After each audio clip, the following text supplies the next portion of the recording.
History के pages में और राजस्थान के फोर्ट्स एंड पैलेसेस के पत्थरों में ऐसी कई कहानियाँ दबी हुई हैं जो आज भी हमारे होश उड़ा देती हैं। एक ऐसी ही कहानी है एक ऐसे खजाने की जिसे ढूंढने के लिए इंडियन आर्मी को लगा दिया गया।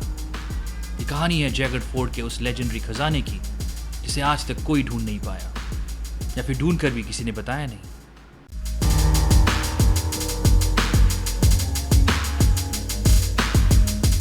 तो आखिर ये खजाना किसका था और यहाँ कहाँ से आया? इसके लिए हमें चलना पड़ेगा 400 ईयर्स पीछे, मुगल एरा में।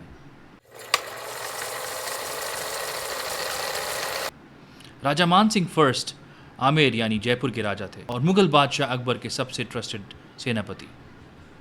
उनके नवरत्नों में से एक शातिर योद्धा और एक पॉलिटिकल मास्टरमाइंड। मान सिंह एक ब्रिलियंट मिलिट्री कमांडर थे। उन्होंने मुगल्स के लिए कई लड़ाइयाँ जीती और सबसे इम्पोर्टेंट कैंपेन था 1581 का अफगानिस्तान। कहा जाता है वहाँ से इतना सोना चांदी और हीरे जवाहरात लाए गए जितना मुगल्स ने एक साथ कभी नहीं देखा था।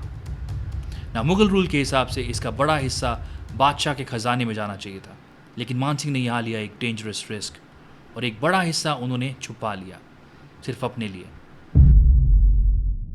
और इस खजाने को छुपाने के लिए उन्होंने चुनी एक ऐसी जगह जो एक फोर्ट कम और एक तिजोरी ज़्यादा थी, Jaigarh fort, the fort of victory. Jaigarh को डिज़ाइन इसलिए किया गया था कि ये अभेद्य हो। इसकी दीवारें इतनी मोटी थी कि इन्हें तोड़ना नामुमकिन था। इसके नीचे बने हैं आपस में जुड़े हुए गुप्त रास्ते, एक पूरा नेटवर्क जिसके बारे में सिर्फ आमेर के राजा जानते थे। और सबसे इम्पोर्टेंट 3 विशाल पानी के टैंक्स। कहते हैं उनके नीचे थे गुप्त तहखाने और वहीं छुपाया गया था वो अनमोल खजाना, perfect hiding spot, zero suspicion and maximum security. सैकड़ों सालों तक ये खजाना एक राज बना रहा।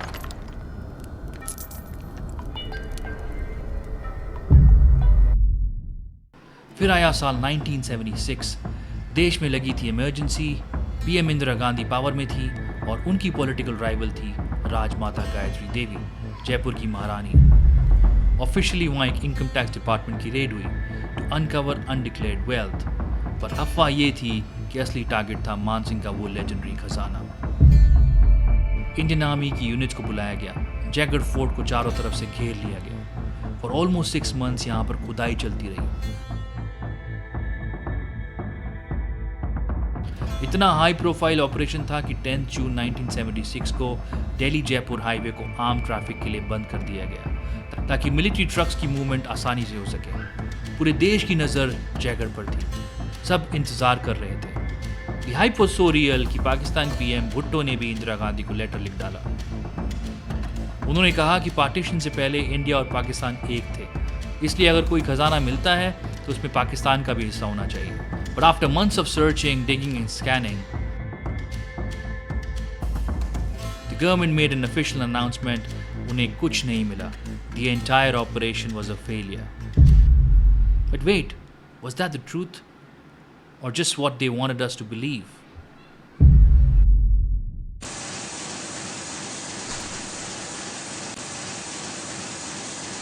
Theory 1, खजाना मिला पर छुपा दिया गया। इस थ्योरी के अकॉर्डिंग आर्मी को खजाना मिल गया था और उस रात जब हाईवे बंद किया गया, मिलिट्री ट्रक्स उसे सीक्रेटली दिल्ली ले गए। सरकार ने झूठ बोला ताकि उन्हें ट्रेजर शेयर न करना पड़े। भुट्टो का लेटर इस बात का सबसे बड़ा सर्कमस्टेंशियल एविडेंस माना जाता है। थ्योरी 2, पूरा प्लान एक पॉलिटिकल ड्रामा था। यह थ्योरी कहती है कि पूरी कहानी सिर्फ एक लेजेंड थी, एक अफवाह, और इंदिरा गांधी ने इस अफवाह का इस्तेमाल किया अपनी पॉलिटिकल राइवल गायत्री देवी को परेशान करने के लिए और उनकी छवि खराब करने के लिए। The treasure Hunt was just a political smoke screen.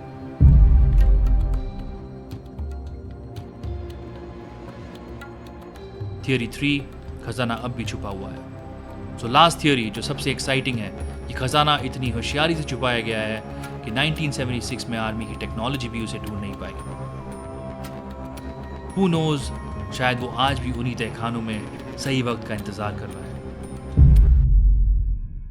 एक सेनापति की चतुराई, एक राजमाता की शान और एक प्रधानमंत्री की जिद, इस कहानी में सब है।